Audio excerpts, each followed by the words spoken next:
And welcome back to Locked On NHL's extensive coverage of the 2022 NHL Draft. I'm Gil Martin of Locked On NHL. With me, Brandon Pillar of Locked On Senators. He is our prospects expert, and joining us now from Locked On Sabres, Joe DiBiase. And Joe, Matthew Savoie, the first pick by Buffalo in this year's draft. Your thoughts on the pick? I'm excited. This is the first time in years where the guy I wanted to see the Sabres take in the first round is the guy they ended up taking. Nice. Not that I've hated every pick they've made, but I'm real excited about this pick. It's a fun pick. It's a dynamic player, 5'9" from the Winnipeg Ice.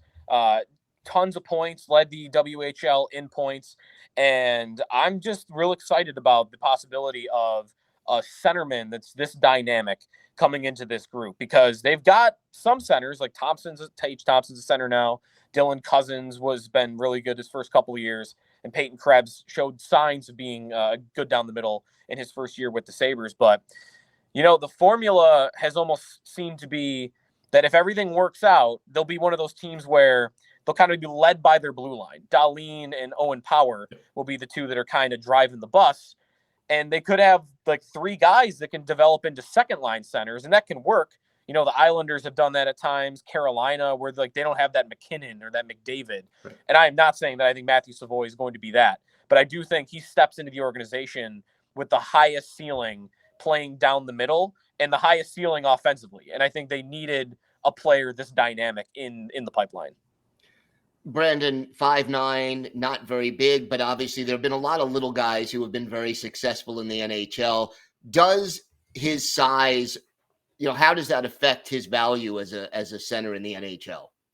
I'm not too concerned with Savoie with his size, because the key to him is his deception. As a small guy, he's learned, okay, I can't just be an easy target. I need to be shifty on my skates. I need to be throwing defensemen off with the way I handle the puck. And he's able to do that. He does such a good job of drawing opponents in. Then when the defender or opponent makes his decision, Savoie can just go the other way and create space for his teammates. He's got one of the best shots in the draft class. He has so much energy. He's a good skater, and he also has great vision. So he's really a dual threat guy offensively. I think maybe more likely we see him eventually going to the wing. But like you mentioned, Joe, there's so many options of centermen that possibly could go to the wing in Buffalo anyways. Mm-hmm. If that ends up happening with Savoie, then he can just focus on his offense and really thrive there, rather than having to work on playing a little bit more defense. Because for a guy that put up 90 points in the WHL, we know he can create offensively. So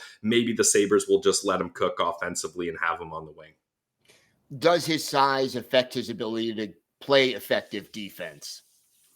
I don't think so, because that's something where Savoie has just focused on his offense in junior, and he's able to do that and shine like that. Whereas Buffalo, they have the time to develop him, to try to work on his defensive side of the game a little bit more. And I think with the hockey IQ that Savoie has, at least offensively, there's no reason to believe he can't figure it out. Joe, where do you see him fitting into the Sabres lineup once he's ready?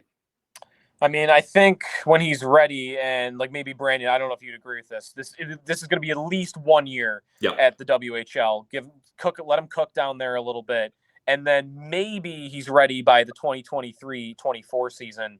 And by then, you might start him out on the wing. They've done that with a lot of centermen. They did it with Krebs last year. They gave him like 30 games on the wing before deciding, all right, let's give him a shot down the middle. They've done that with several guys in the past. I think right away on the short term when he shows up, he probably starts as a winger.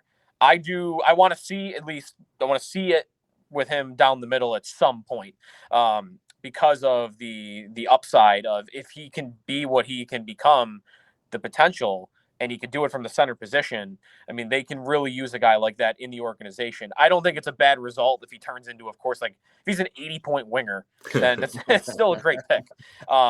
So where he fits, it's tough, because I think he's just an all-around great offensive player. I don't think he's someone that you got to put a goal scorer with him, because as you mentioned, he's got a shot. Like the amount of torque he gets on his stick for his size and his finishing ability, I don't really feel like, he's this playmaker that needs a really good score, or he's just a hired gun that needs another guy on his line to create for him. I'd like to think He's a top 6 guy on a line that's going to be more focused on the offensive side of the game.